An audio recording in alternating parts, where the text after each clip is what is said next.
किंवा त्यात बोगस मतदान असेल, डबल नावं असेल, ट्रिपल नावं असेल, हे जे प्रकार घडत आहेत त्याच्यामुळं निवडणुकीत आपण कितीही काम केलं तरी आपल्याला आपल्या वतीने आपल्या समाजाला मानणारे लोक आहेत, आपल्या कॅन्डिडेटला किंवा पक्षाला मानणारे लोक यांचं मतदान सुद्धा हे गठ्ठा कसं आपल्याला मिळेल त्याकडे सुद्धा मला वाटतं पक्षाने लक्ष देण्याची गरज आहे. त्यासाठी काय सूचना करते, त्याला काय मदत करता येते आपल्याला कॅन्डिडेट त्याच्याकडं गांभीर्याने पाहण्याची वेळ मला वाटतं आली किंवा कारण आपण जर असं आपलं मतदान स्प्लिट होतंय आणि एखाद्या समाजाचं मतदान एका जागी 80% जातं आणि आपण कितीही काम करून उपयोग होणार म्हणून ह्या सर्व बाबी गांभीर्याने पक्षाने सुद्धा घेतल्या पाहिजे. आज माजलगाव आपल्या ज्या 6 जिल्हा परिषद जागा आणि पंचायत समितीच्या 12 जागांसाठी आज अर्ज आपण घेतोय.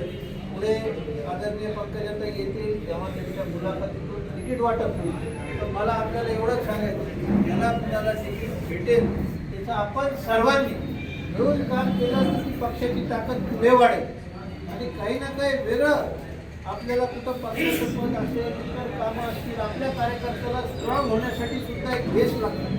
तो बेस तयार करण्यासाठी केंद्र आणि राज्य सरकारच्या माध्यमातून निधी आणण्यासाठी आपल्याला खाली कुठं ना कुठं आपले पद लागतील. त्याच्या जागी ते लोक तयार होतात तर ती पक्षाची पुढच्या निवडणुकीत 3 वर्षांनी 3.5 वर्षांनी जी विधानसभा होणार आहे त्याची बांधणी आजच्या निवडणुकीतून करणे आपण म्हणून मी सुद्धा माझ्यातर्फे आपल्या सर्व इच्छुकांना शुभेच्छा देतो आणि एवढीच विनंती करतो की आपण पक्षासोबत आपली जी काही ताकद नक्कीच आपल्याला चांगला निकाल हा येणाऱ्या जिल्हा परिषद पक्षामध्ये देता येईल. आम्हाला सुद्धा जसा बीडला आता वेळ भेटला तर पंचायत समिती आमच्या ताब्यात येईल हा आम्हाला आजही विश्वास आहे.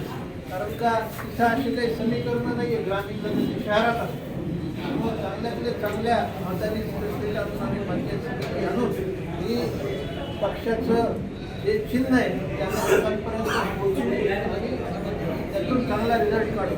तसंच या ठिकाणी सुद्धा माझ्यातर्फे मी आपल्या सर्वांना शुभेच्छा देतो. तिथं आमची तिथं गरज या मतदारसंघात सुद्धा आपल्याला लागेल कापूस पासून जे जुने कॉन्टॅक्ट आहेत आपल्याकडे त्या लोकांची जिथं पुन्हा आपल्याला मदत लागेल करून देण्यासाठी सुद्धा माझे पुरेपूर प्रयत्न करीन एवढंच आपल्याला सांगू इच्छितो.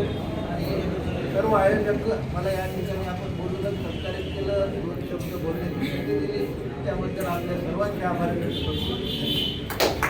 3 वाजता होते तरी सुद्धा साहेब 3 वाजता बैठक असताना सुद्धा सर्व पदाधिकारी या बैठकीला घोषित केले या ठिकाणी उपस्थित आहेत.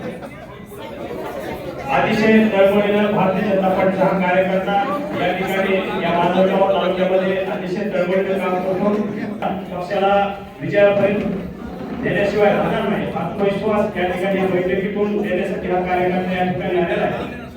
माननीय योगेश भाई क्षीरसागर तसेच भारतीय जनता पार्टी जिल्हाध्यक्ष शंकरभाऊ देशमुख तसेच शांतीनाथ डोरले माननीय गणेश नारायण साहेब तसेच शिवाजी भाऊ राजवन नाना मेडके तसेच बंडूजी खांडेकर यांना विनंती त्यांनी पुढे यावं. बंडूजी खांडेकर तसेच अशोकराव तिडके साहेब तसेच मी या ठिकाणी शब्दसूत्राने स्वागत करतो.